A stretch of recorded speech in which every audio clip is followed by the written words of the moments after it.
Hi there, I'm Zach Williams, the host of the true crime show Compulsion. We're a show that strives to bring new, never-before-heard information to even the most seasoned podcast listener. We try to cover lesser-known cases that don't get much coverage. For example, the case of Bob Cassilly, an eccentric sculptor whose suspicious death by bulldozer accident was the least interesting thing about him. But we do cover some cases that everyone knows, like the boys from Yuba City, if we can find local sources that have new information. We also aren't afraid to cover the cases that cast the true crime community in a less flattering light, where victims and family members get harassed by armchair detectives online. And we discuss the way social media is shaping the true crime world today. If you want a show that does more than read you the Wikipedia page, check out Compulsion today.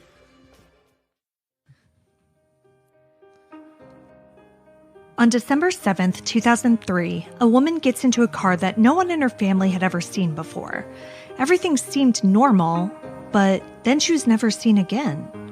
Or was she?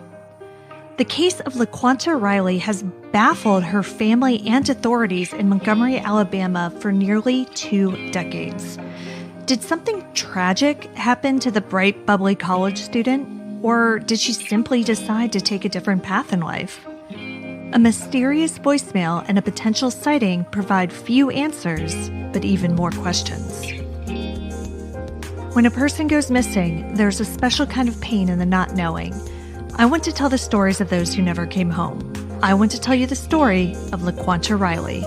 I'm Kona Gallagher. And I'm Ethan Flick. And this is And Then They Were Gone.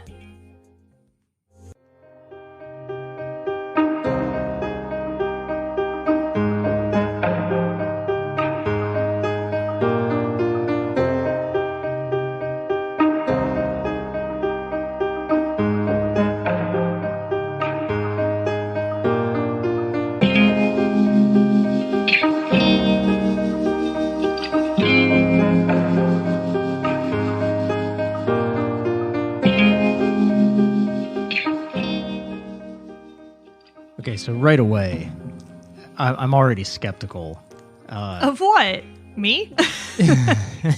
No, so another case where somebody possibly like picked up and started a new life. Oh, are you referring to Robert Hoagie Hoagland? Yeah, and Daniel Ewan. It seems like there's a lot of cases where the theory is that somebody picked up and started a new life somewhere. True, but that's the problem with these missing persons cases when it's an adult, because like that's always an option, you know? Like adults do that sometimes. But how is there some underground shop where people are going to get like alternate identities made for them and stuff? Like that's really my question too. Like because you know, whenever you would read crime stories and stories about this stuff, like in the 60s and the 70s and the 80s, even up to like the 90s and 2000s, it was a lot easier because they would get the birth certificate of like somebody who died. Right. And then they would go apply for a social security card and, et cetera, et cetera. And then they could just build a whole new identity. But I think there are just too many like systems in place to not. Facial recognition software. There's, not necessarily DNA, but I mean DNA. I know, it's so strange to me. So like if anybody knows how to get a new identity, please email me. Don't reach out to her. No, definitely reach out to me. She definitely is going to use it to create her own new identity. Yes. And then you'll just be listening to me on this podcast, and since she does all the work, it would just basically be me talking, saying, I wonder where my wife is. Okay. Oh, man, it'll be the next serial. Yeah. All right. So with a lot less evidence. Okay. So let's get to this week's actual case. This week, we are heading down to Montgomery, Alabama for a case that needs some new life breathed into it. We've talked about the issues surrounding missing people of color, especially we've been talking about this recently. And this story seems to be an example of just that. There are definitely people out there who are tangentially involved in this, who can probably do a lot to shed light on this mystery that has been going on for nearly 20 years. So, like, I'm hoping that, maybe this might help jog some memories or help, people pressure other people in their lives to kind of come forward and say something. Yeah, for sure. LaQuanta Nichelle Riley was born on February 26, 1984, to Pamela Riley. Pam was only 16 when LaQuanta was born, so the baby went to live with her aunt, Katie Smith, so like Pam's sister, who was a little older and a little more established in life. But this isn't one of those weird situations where like she got shipped off and, her sister was her mother. There was nothing weird like that. It was always above board. And LaQuanta maintained a close relationship with her mother and the rest of her family while growing up. It just seems like this was a better, situation for everyone. Yeah. Pam went on to have 5 other children after LaQuanta, 4 boys and a girl. But tragedy would strike the Riley family when Pam's youngest child and only other daughter passed away in 1996. Despite the turmoil, LaQuanta was a bright, happy child. She was smart and received excellent grades, even being named valedictorian of her 8th grade class. She apparently got up and gave a speech at their middle school graduation, and it sounds very cute. Who has a middle school graduation? A lot of people had an elementary school graduation. It has to be something with the South. I don't know, maybe. I had one graduation. Our kids would have had a 5th grade graduation if it weren't for the pandemic. And we're in the South. Yeah, well, so there you go. I didn't grow up in the South. Her academic success continued in high school, where she played clarinet in the school band and earned grades that were good enough to earn a full academic scholarship. Wow. I know. Very impressive. In 2002, she graduated with honors from Redan High School in Stone Mountain, Georgia, and headed off to college, ready to start her life. So they had moved from Alabama to Georgia? See, I don't know. I believe so. I think the family is originally from Alabama. Okay. But yes, she went to high school in Georgia. I don't know if she spent her entire childhood in Georgia or exactly what that timeline was. But yes, she graduated high school in Stone Mountain, Georgia, which, by the way, is where Donald Glover's from. Oh. Mm-hmm. I couldn't find where she lived her freshman year or even what college she attended, but she lived in Eufaula, Alabama. Her sophomore year, which was the 2003-2004 school year, she decided to get an apartment off campus with a friend from high school. But, as often happens in situations like this, there was some sort of argument. Apparently, LaQuanta didn't elaborate on the cause of the rift between her and her roommate, but it was bad enough that LaQuanta decided to move out. And again, this is pretty early in the school year, only about halfway through the first semester. So I have to imagine that this was a pretty big argument, because one, it couldn't have been something that had been going on for too long because they hadn't been living together for all that long. Sure. And two, it would stand to reason that LaQuanta would either have to keep paying rent or break her lease. And both of those are bad, situations if this argument was over dirty dishes or, eating food that was labeled with the other roommate's name or any of those other typical kind of roommate problems. And you said they didn't know each other? No, they did. They did. They were friends beforand. So it has to have been something big. Yeah, who knows? Yeah, no clue. I couldn't even begin to imagine. And nobody, it sounds like nobody in her family really knew what the argument was about either. So it sounds like LaQuanta went home for Thanksgiving break and just kind of stayed there. By this time, her aunt, Katie Smith, had moved from Georgia to Montgomery, Alabama, and lived just 3 miles down the road from her sister and LaQuanta's mother, Pam. So, the whole family was kind of back together in Montgomery. That same region, yeah. Mm-hmm. And this move probably informed LaQuanta's college choice or vice versa, because Eufaula was only about 70 miles from Montgomery, but Eufaula was about 180 miles away from Stone Mountain, Georgia. Gotcha. Yeah. Thanksgiving was a little late that year, falling on November 27th. So LaQuanta had only been home for about a week before she decided to go back to Eufaula to get some of her things on December 5th. It's not clear how she got to her old apartment because it doesn't sound like she had a car. Okay. But later that day, she called her mother from Eufaula and sounded upset. She asked Pam to come pick her up, but Pam wasn't able to. And I find it interesting that this isn't really elaborated on, given that it's only 2 days before LaQuanta's disappearance. Why she was upset? Well, why she was upset and how she even got to Eufaula in the first place. Yeah. You know, because I don't know how she made this 70-plus mile trip to her apartment. And after her mother couldn't come get her, everything I read just said that she made other arrangements and was able to get back to her aunt's house in Montgomery. Maybe a bus service? Yeah, maybe. I don't know. But I just think that, you know, again, anybody's movements in the days leading up to their disappearance, Should I think be are tracked. Yeah, and are really important. Absolutely. And trying to figure out where they went. And this is, like I said, 2 days before she went missing. Yeah, and especially when there's, you know, background of a heated argument with a friend. Right, exactly. With a roommate. Yeah, and she was upset. Like the last time her mom talks to her, she's upset. Yeah. And we know that her aunt didn't pick her up because her aunt was was back in Stone Mountain, like visiting family. And, you know, it might be nothing, but like I said, it just does feel relevant to me that possibly one or more people helped out LaQuanta by making this relatively long trip. I mean, it's 70 miles. Like, that's not far when you're looking at where you went to college, but it's far when you're just... It's an hour drive, at least. Yeah. It's not just like, hey, can I have a ride to the bank or whatever? Like, yeah. So if somebody is driving her from Eufaula to...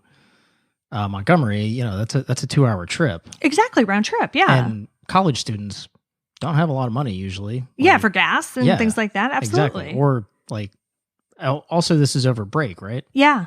So they're... Or no, it's December 5th, so school would have been break. back in session. Okay.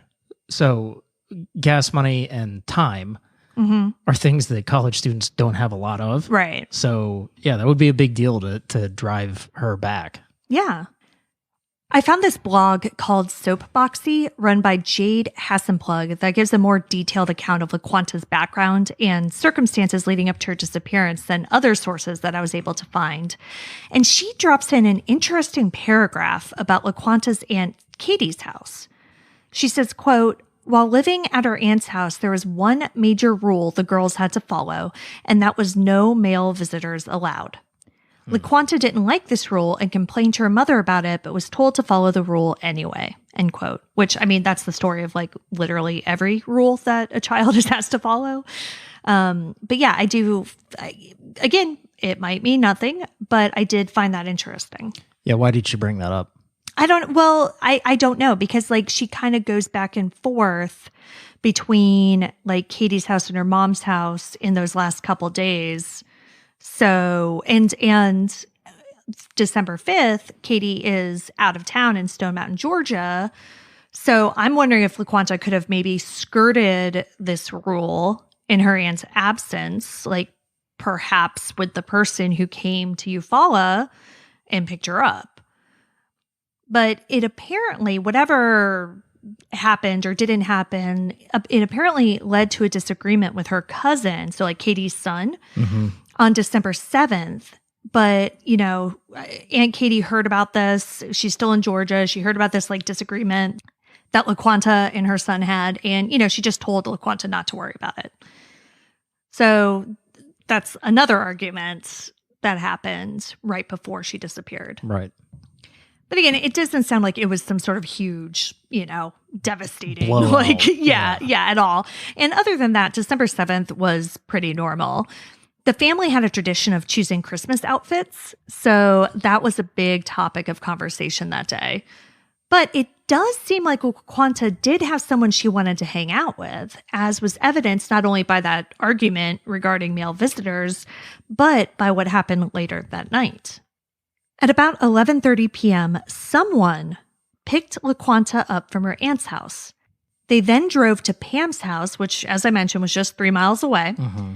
And LaQuanta went inside while the driver of the car just like waited in the car. She apparently stopped by to grab a jacket. Though it had been in the 50s that day, the temperature had dipped to just 31 degrees that night. So when she arrives over at her mom's house, LaQuanta's brother answers the door. He saw the car waiting for her outside, which was a dark green sedan, possibly a Ford Taurus or a Chevy Caprice. Okay. And her brother didn't recognize the vehicle. So, he was like, who is this? Like, it's 11:30 at night. And I mean, she was 19, like she was an adult. She wasn't some like 14-year-old out. Right. Yeah. But still, he was just like, all right, like, who's this in the car? Like, I don't know this person. What's going on? And she didn't give him a name and said it was just a friend from the neighborhood. So she grabbed her jacket, and took off. But she never came back. So here's the problem that we run into so often in cases like this, where a missing person is kind of bouncing around from place to place. No one immediately realizes she's missing. Mm-hmm. In 2003, cell phones were certainly around, but they weren't ubiquitous like they are now. Like, I've had a cell phone since 1999, but didn't you say in an earlier episode or something when we were talking about this that you didn't even have one until after college? Yeah, 2003 was the first year that I had one. Yeah, that's so weird. But yeah, so anyway, so it's I mean, I think it's weird, but whatever. I mean, and she's not that much younger than us. No, exactly. And she was still in college. Right. So and as you mentioned, college kids don't really have a lot of money and cell phones were expensive. Yeah. So yeah, so certainly in 2003, not everyone in our kind of age group had cell phones by any means. But either way, the point is that people weren't in constant contact like they are today. And it sounds like LaQuanta's aunt was still out of town. So it wasn't until 3 days later that Pam, LaQuanta's mother, reported her missing and found something disturbing that her daughter had left behind. Her purse and her money. Okay. That stuck out to me. One, because what is that? Like the third missing adult story in a row that we've had where they've left all of their money behind. Well, I guess Mason Smith was 17. He wasn't quite an adult. But still. Yeah, it's like I can't wrap my mind around it because it's the absolute antithesis of my personality. So I can see, leaving if you're leaving your past life behind to start over again. Like I can see leaving your purse, your wallet, those type of personal belongings because that links to your identity. The problem that I have in all of these cases is money. Cash. Yes. Cash does not link to anything. Yeah. So why would you leave cash sitting around when if you were starting over again, presumably you're going to need cash. Now, I don't know how much she had in her purse, but why wouldn't she just grab the cash? Yeah. For spending money or whatever. If you already have another life set up and you have a different bank account and you have money in that or whatever, just take the cash. I know. That's the part that always bugs me. Yeah. Everything else, the your driver's license, everything that links to your past identity, if you are, starting a new life. Yeah, I get that. Leave that there. Also, if you look at it from a more benign perspective, meaning benign, in regard to her intentions, not necessarily somebody else's intentions. But let's say that she wasn't planning on, starting a new life, that she truly was just going to hang out with a friend. Why wouldn't you take your purse? Well, yeah, she was obviously going out somewhere. And even if they weren't planning on going anywhere where she thought she would need money, I personally, and this is why I'm it's so against my personality, I just cannot understand not having it with you. What if you need emergency cab fare because something got weird or, just something benign, you go out and decide randomly to grab a bite to eat. Yeah. Right. I don't even go for a run without my license and a credit card. Yeah. Even though I'm going for a 3-mile run in the neighborhood, I'm not stopping anywhere. I'm not going anywhere. I'm not doing anything. But you never know. You never know. Right. So, yeah, I mean, I never leave my house to go beyond the backyard without having like all of my stuff with me. All right, but back to LaQuanta. So her mom reports her missing around December 10th, but as you may have guessed, since we've already done this more than once, it doesn't seem like there's a huge investigation into the teen's disappearance. And to be fair, from the police's perspective, like she was an adult, Right. She was 19, and her brother says that she left of her own volition with a friend. And as far as we know, she doesn't have, any medical conditions or anything else that would put her in that endangered missing category.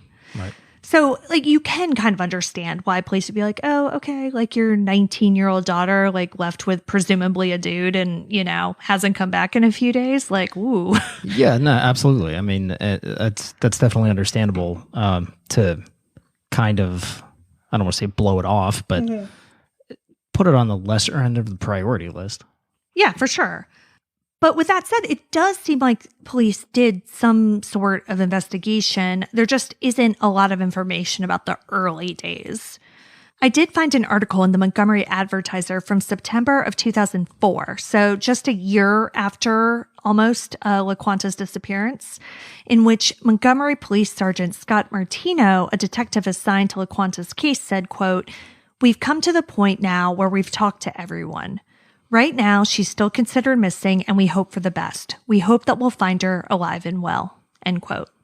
At this point... So if we've talked to everybody, that means the former roommate, hopefully, that where, the start that had an argument, family members, friends, classmates, neighbors. Whoever they could get a hold of, essentially. Yeah, exactly. And so that's what I take that to mean too. And so it doesn't shock me, and I don't think it's terrible that like there really wasn't a lot of media coverage surrounding this, because it does seem like they were doing an investigation at first. They were kind of, talking presumably to everybody that they needed to be talking to. So there's not really like a whole lot to report there, because again, we don't even know if a crime has taken place. Yeah. So basically there was an investigation, though we don't know the details of it. Yeah. But the main reason that this was maybe taken a little more seriously than like other non-endangered missing adults, the phone call.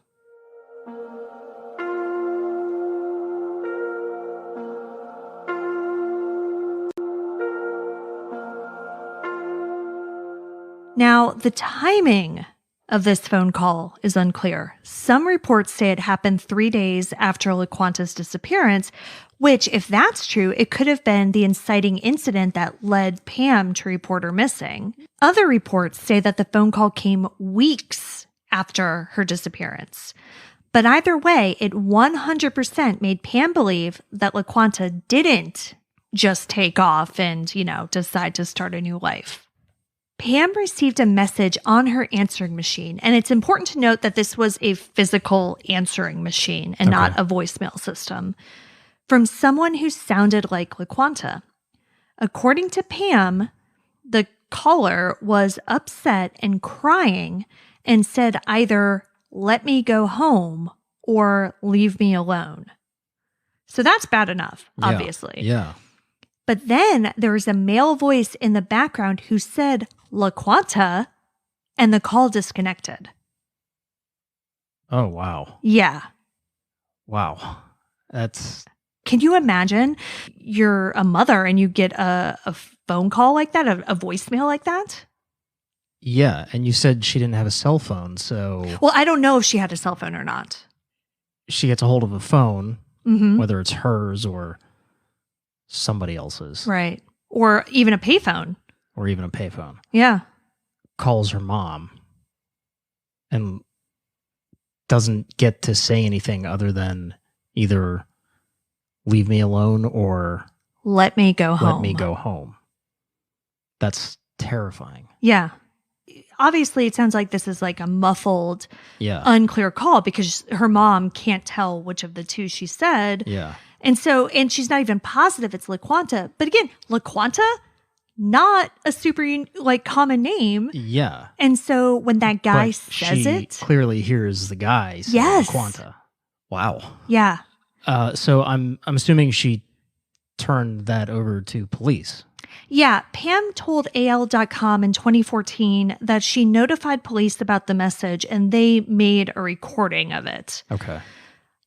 But here's what terrifies me about this.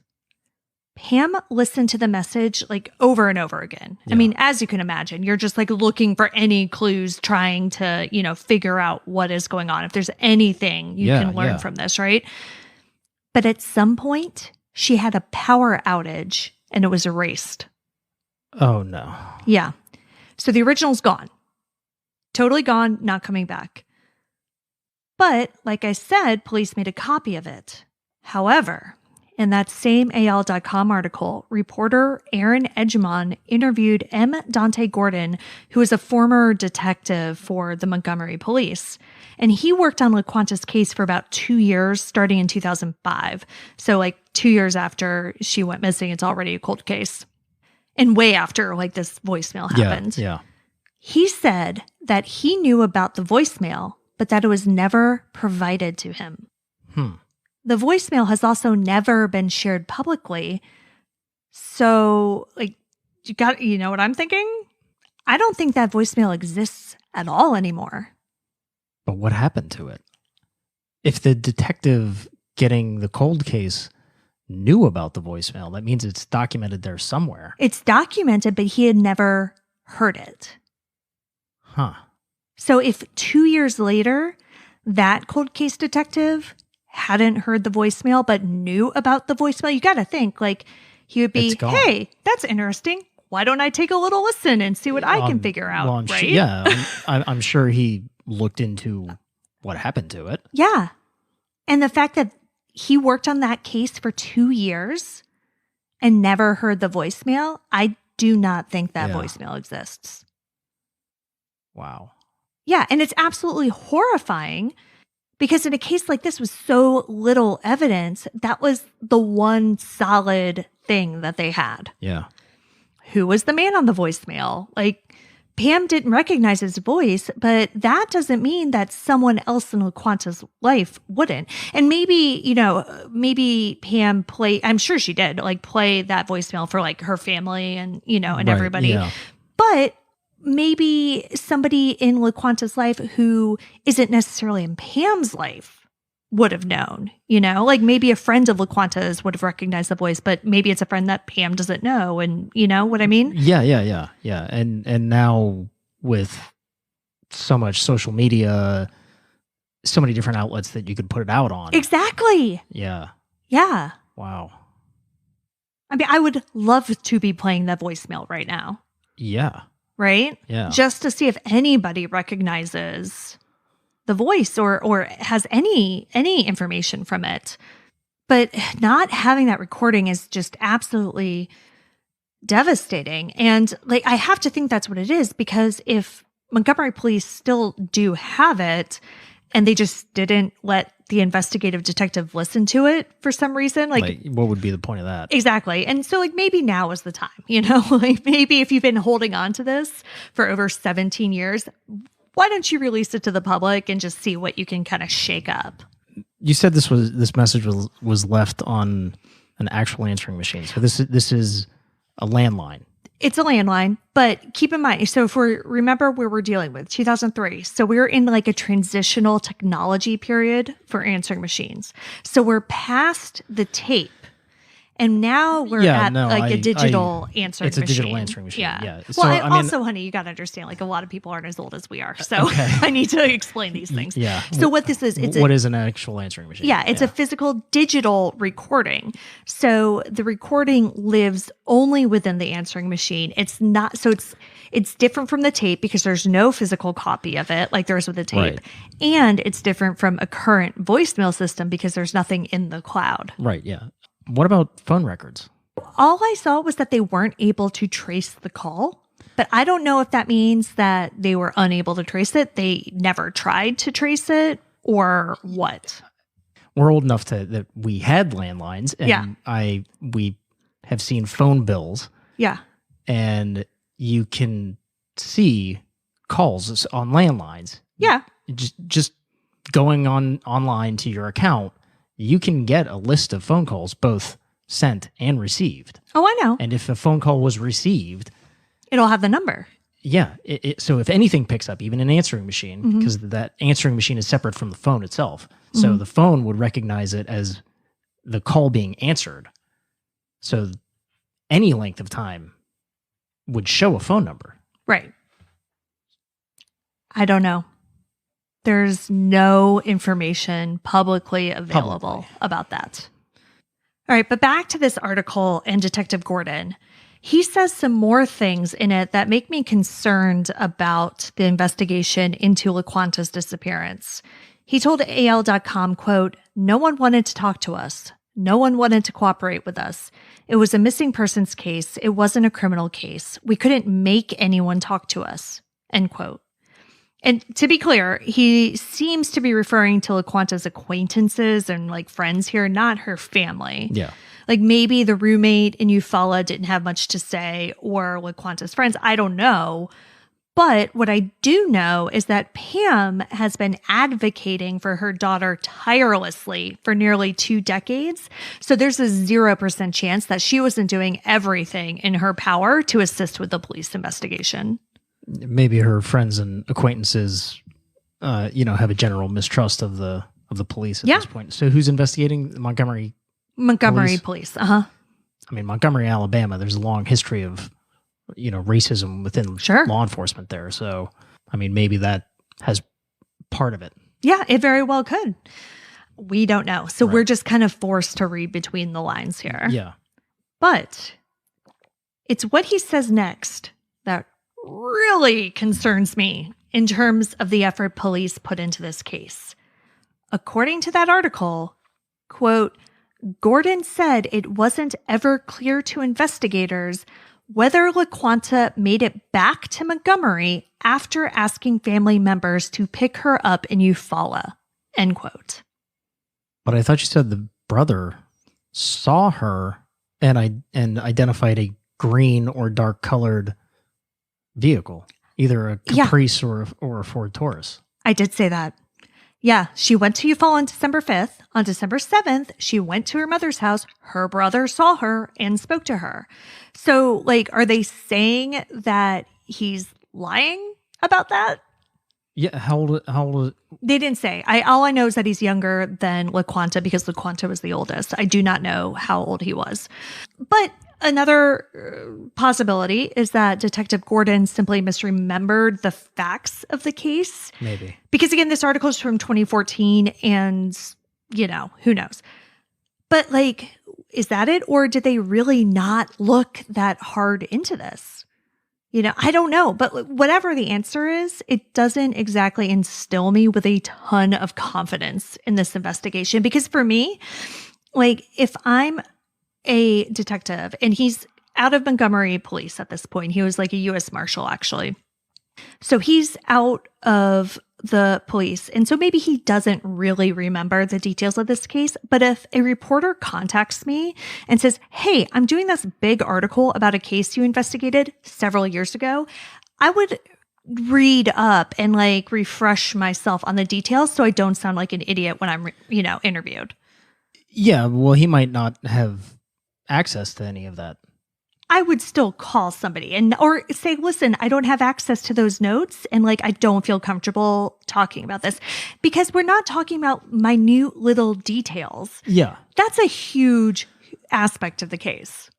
Yeah. I mean, that's the last known contact. Yes. And you have a suspect. Yeah. I mean, obviously you don't got know nothing who the to go suspect on, is, but you have a green car and 2 possible makes of the car. Yeah. It's not much to go on, but it gives you something. So up to that point, I'm reading about the investigation. I'm like, okay, well, they did one. I get why this wasn't some huge deal. She was an adult. She might have left on her own, da-da-da. But then I read this article and I'm like, oh my God, what did they even do here? Maybe we're missing something. I hope we're missing something, but I don't think we are because Pam seems to agree with this kind of idea that they didn't do enough. According to that post I mentioned earlier in Soapboxy, Pam doesn't think that police did enough for her daughter. She also says that they didn't do basic things Like, oh, check phone records, like you mentioned. Yeah. Or search her sister's home where LaQuanta was living at the time. Or the former roommates, then? Yeah, I would assume. I mean, I can't imagine that they went to Eufaula 70 miles away and searched that, but then didn't search the aunt's house 3 miles away. Yeah. But there were still plenty of tips that came in and were followed up on, including a chilling one that came out of LaQuanta's hometown of Stone Mountain, Georgia. I couldn't find any confirmation of when this lead occurred, but at some point, police discovered that someone with the name LaQuanta Riley was renting an apartment in Stone Mountain, Georgia. What's disturbing is that it's unclear whether police actually did follow up on this tip, but Pam drove to Stone Mountain to check it out on her own. She went to the apartment and spoke to the man who lived there. He claimed that he had been living there for the past 2 years. Pam showed the man a photo of LaQuanta, and he was like, oh yeah, like I know her. She lived down the hall. Apparently, LaQuanta had recently knocked on his door and asked to use the phone after getting into some sort of argument. So, like, at this point, Pam's like, okay, yay, my daughter's alive. Like, she's living down the hall. Like, I'm going to go knock on that door and I'm going to find her. But obviously that doesn't happen. According to this man, LaQuanta had moved out of the apartment just a few days earlier. She goes to this apartment that is supposedly rented by LaQuanta. Uh-huh. And a dude answers and said, Yeah. no, she lives Down the hall. down the hall. Oh, but whoops, she moved they- out 2 days ago. But she did come and use my phone, and she was upset. And again, we don't know when that tip came in. No. So We don't know if, like, this was right after she disappeared, and that could possibly be the phone call. right. Yeah. Or if this is, like, 5 years later. Yeah. But either way, this story is extremely shady. Yeah. I mean, the guy said that he recognized her. Right. Like, so And so my fear is, like, is he saying that he recognized her and that she came in to use his phone in case police do come and, like, find her fingerprints somewhere or, like, a hair or DNA? yeah, exactly. You know? And he could say, oh, yeah, well, you know, she came and used the phone like I told you. Huh. Yeah. Do we know, did she ever get into the apartment? Did he let her in, or was all of this discussed out in the hallway? It sounds like it was all kind of discussed out in the hallway. Yeah, so we don't even know. Like, LaQuanta could have been in there. Maybe. I have no idea. And that's, like, terrifying. Like, because, you know, there are a lot of things I want to know. 1, who the hell is this guy? 2, did police ever talk to him? 3, is his story even legit? Yeah. Like, does he know more than he told Pam, or does he actually know less? Was the person who allegedly lived down the hall even LaQuanta? Like, Right. maybe this guy is 100% on the up and up telling the truth and was just like, oh yeah, no, she lives down the hall, and it was just some other random lady. Yeah. And one thing that I didn't mention a few weeks ago in our Morgan Nick episode is that about a decade after her disappearance, her name popped up in a similar fashion, but it was just somebody who was attempting to steal her identity. Yeah, and that is a possibility. Right. So, like, could that be what happened here? Well, it's worth investigating. One would think. Pam says of this encounter, quote, I can't fathom her being there, end quote. But it's such a strange coincidence that the name LaQuanta Riley, which again, not a common name, popped up in the same town where LaQuanta graduated high school. Yeah. I'm dumbfounded. I mean, her mom knows about this, so presumably police know about this. Oh, yes. But why was this not followed up on? I don't know. And so Detective Gordon confirmed that there was a match for that name in a database. What database? I don't know. He just said in a database. But he didn't know if it was someone actually using LaQuanta's identity. So go and find out. Right? Like, maybe look into that. I don't know. What database? I don't know. He was just like, oh, yeah. I feel like he's just like one of those dudes who just says words and expects you to be like, oh, yeah, you're a cop. Like, that's a real thing. But like, It's not a real thing. What does that even mean? Yeah, what? There are a lot of databases out there. Yeah. I mean, I just, but is it NCIC? Was this person arrested? And that's the database he's referring to? I can't, for the life of me, think of any other database that he would have access to being in Montgomery, Alabama. Right. That would somehow link him to Stone Mountain, Georgia? Stone Mountain, Georgia. Yeah. They're not close, so they're not on like the same local police channels or whatever. Like, that's a good point. So like you would have to think whatever he's referring to would be on a federal level, like NCIC. yeah.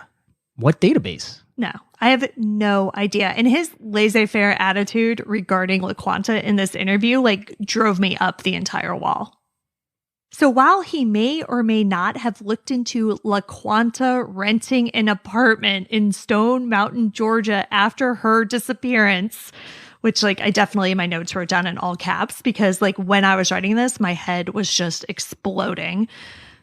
Detective Gordon says that there were plenty of leads that they did look into.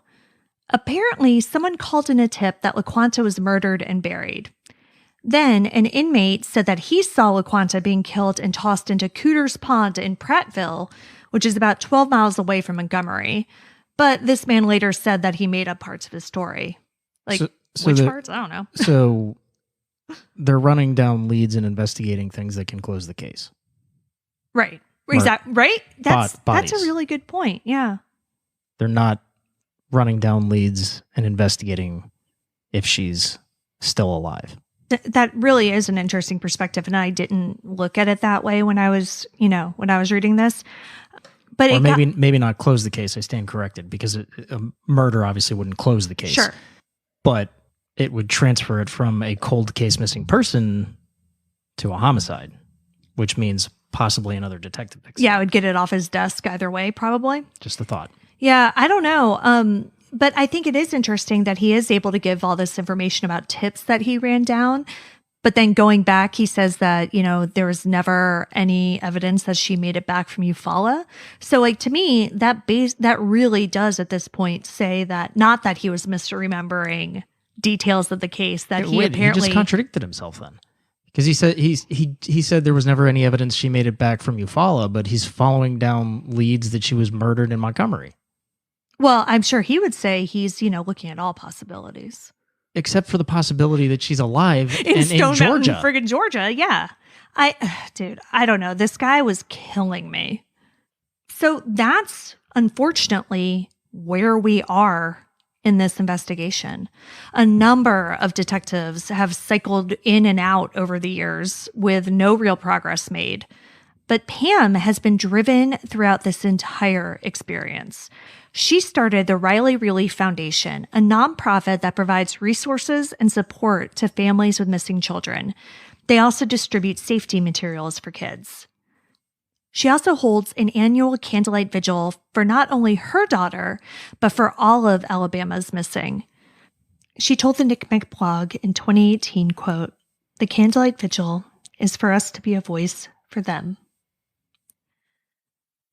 Out of sight does not mean out of mind," end quote. I don't know why, but that one quote, it really gets to me because she's just been fighting for so long. And Pam understands that her daughter's case isn't particularly unique. There are many other families dealing with her same pain, many who are right there in Montgomery, and she has worked tirelessly to keep the pressure on authorities and the media to not let these cases be forgotten. She even made a board with photos of Alabama's missing people and took it to the district attorney's office. She said, quote, "I figured if we put all the faces on the board, they would think this isn't just a crazy mom. This is real," end quote. And that's what I want to do with sharing this story. I want to help put the pressure on authorities and the public to continue looking into this case because to me, there are still some avenues that absolutely need to be explored further. Number 1, LaQuanta's roommate in Eufaula. It's unclear if police ever interviewed her or if they found out any information about either the original fight or what upset LaQuanta on December 5th when she went back to get her things. Yeah, what upset her enough to move out in the first place. Right. And then something else upset her on the 5th. And so like she wanted to come home very quickly after she got there. And, if police did interview her and did find this information out, they didn't share that with Pam because she says that her one regret was not wanting to pry too much into her daughter's life. So she, quote, never asked her what happened in Eufaula, end quote. Yeah, but you're also only talking about what you said 2 days? 2 days before she went missing. And so like, and I get it. And from it's Pam's, the holidays. Right. And well, I'm sure she didn't think it was that big of a deal. I mean, her daughter was a teenager. She got into a fight with another teenager. Like these things happen, Yeah. And it doesn't usually change the course of your entire life. Right. And so this is one of those things where I get it. Like she didn't want to pry. She didn't want to be overbearing. She just wanted to like let her daughter have her life. But she probably assumed that she'd hear about it eventually. Exactly. Yeah. Right. Like when her daughter's ready to talk about it, she'll talk about it. They'll go over it, whatever. Yeah. But it's just something that when something like this happens, it haunts you. Yeah. Absolutely. All right. Number 2, in terms of avenues that I think still need to be explored, the car. Yeah. Who was driving the car? Who picked up LaQuanta that night? Was he actually somebody from the neighborhood, as LaQuanta told her brother? Like, was the neighborhood even interviewed? Like, did anybody know about this car? Yeah, did they ask the brother to get specific about the vehicle? So you've got a Caprice or a Chevy Taurus. Those are two very different cars, and depending on the year of the model, might come to some sort of intersection as far as body styles that may be confused. Was there anything unique about the car? Headlights missing, taillights out. These are questions that should have been asked. Did you notice anything about the individual driving the car, or was it too dark? Probably too dark. Probably. It was 11:30 at night, so probably too dark. And I have to, just based on the fact that he said a Ford Taurus or a Chevy Caprice, my guess is that like he was shown pictures of different cars because he probably initially was like, oh, it's a green 4-door car.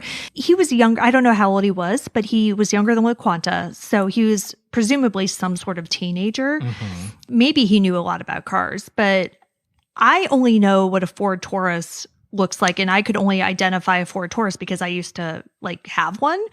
We called it the old man space bubble, but like I couldn't identify a Chevy Caprice to save my life. So the reason why I'm talking about the body styles coming close is because Chevy Caprices... Oh, they were cop cars, right? There you go. Oh, yeah, that's right. That's why I knew that make and model. Yeah. There was no way that you'd be able to say that you would say that a Ford Taurus was a police car or looked like a police car. Yeah. Because they did not look like the Crown Vics that were the Ford police car. Right. And so like when I had the old man space bubble, it didn't look anything like that. Was that a late 90s model? I think it was. Yeah. That did not look like a police car. Right. But the early 2000s one, yes, I know exactly the model you're talking about. My dad actually had one. Yeah. And it was his state police car. The Taurus? Yeah. Oh, wow. Yeah. And the Chevy Caprice is also police car. So maybe that's why, we don't know because we don't know what level he was he was questioned, but maybe that's why he was saying it was either a Taurus or a Caprice. Right. Because it looked like a police car. That's interesting. So number 3, as we already mentioned, the voicemail. Obviously, if a recording does still exist, like why don't they have it? Right. It needs to be made public, I think, at this point, right? Like it's not going to hurt. Exactly. I totally understand during an active investigation wanting to not make things public because you want to preserve the integrity of the investigation. Yeah, but at this point, 17 years later, that's not evidence in a criminal case. It's something that could potentially lead somewhere in a very cold case. Exactly. And number 4, that freaking apartment in Stone Mountain, Georgia. Like, Who actually rented that apartment? Who is the man that Pam spoke to? What do other people who lived in the building at that time have to say? Were they ever interviewed? Did police even ever go to Stone Mountain, Georgia? Right. You know, to me, that apartment is one of the biggest issues in this case. I mean, that to me could hold potentially the key to the whole thing, or it could be somebody stealing her identity. Like, who knows? Well, yeah, but at this point, it might be too late because we don't know when Pam went there. Right. And if it was back, I mean, it could have been any time in the last 17 years. I mean, I think the article I read was in 2014, but still, like, even if it that's was 11 years later. Even if it's as recent as 2013, when she did it, it's an apartment. Right. They may have records, they may not. Yeah. People may live there, they may not. Well, that's my point. Yeah. It's an apartment. Right. You sign a 1-year lease. It doesn't necessarily mean you're going to renew it. So who knows how many people have lived there. Mm-hmm. LaQuanta has been missing for over 17 years. Her case is certainly cold, but there are things that can still be done in this investigation, and I would love to hear from Montgomery Police, maybe not every detail, like, again, I get that, but some concrete information about the steps they are taking currently to help solve this case. Because Pam still believes that her daughter is out there somewhere, and it is time for her to get some answers. It's not going to hurt anything to make some of this information public at this point. Yeah. You know, again, you're not investigating a homicide at this point. You don't know what happened to her. So letting certain information out to the general public, like you said, if you have that phone call recorded, let it out. If you actually went to that apartment and investigated, you don't have to tell us what was said, but put it out that you investigated. Right. It's not going to hurt. Because right now, the way the case is presented, you look like you didn't do much. Right. And that's the thing. Like, so if I'm wrong about that, if we are wrong and they did this stellar investigation and they just kept it behind the scenes and they didn't make things public because of whatever, then tell me I'm wrong. I am fine with being wrong. I will record like a whole other episode talking about how wrong I am. Pam and the rest of LaQuanta's family deserve to know that people in the Montgomery Police Department still care about LaQuanta. And Pam herself has said that she doesn't think that they do. So that is what we need from Montgomery Police. We need Montgomery Police to stand up and say, yes, this case is hard. Missing adult cases are difficult and they are hard to find answers for, but we are trying. Like, these are the steps that we are taking. These are the resources we are dedicated to finding her. Every family of a missing person deserves that. And I sincerely hope that getting LaQuanta's story out there a little bit more will at least bring that to Pam and the rest of LaQuanta's family. We say this every time there's a possibility that somebody left on their own volition to start a new life. LaQuanta, if you're out there, if anybody knows where LaQuanta is, she's an adult. She didn't break any laws. Just make that phone call. Let somebody know, you know what, I'm okay. Sorry about this, but I needed to leave. But give your family that closure.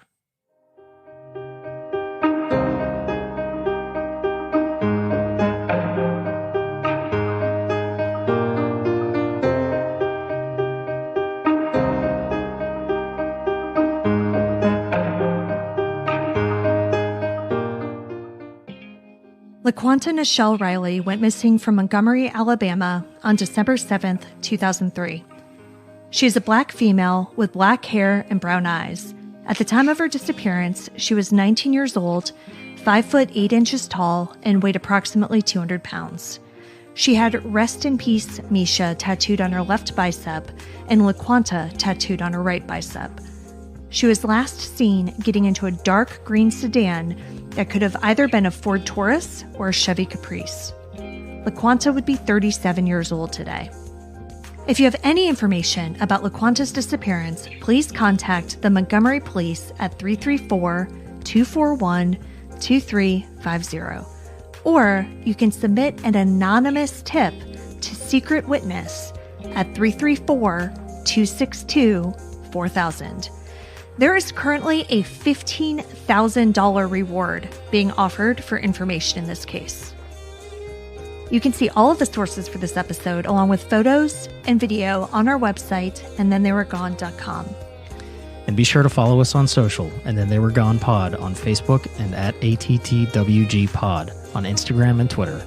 If you like what we're doing, please subscribe and consider leaving a 5-star review on Apple Podcasts. It will help new listeners find us. And the more people that listen, the more chances we have of bringing someone home. And we want to hear from you. You can also leave us a message at the link in our show notes, and we may play it on a future episode. We'll see you here next week for a brand new episode. See you next week.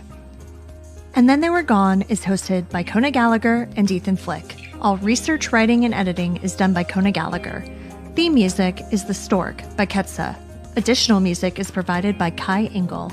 And Then They Were Gone is a Little Monster production. Hey, you can do it!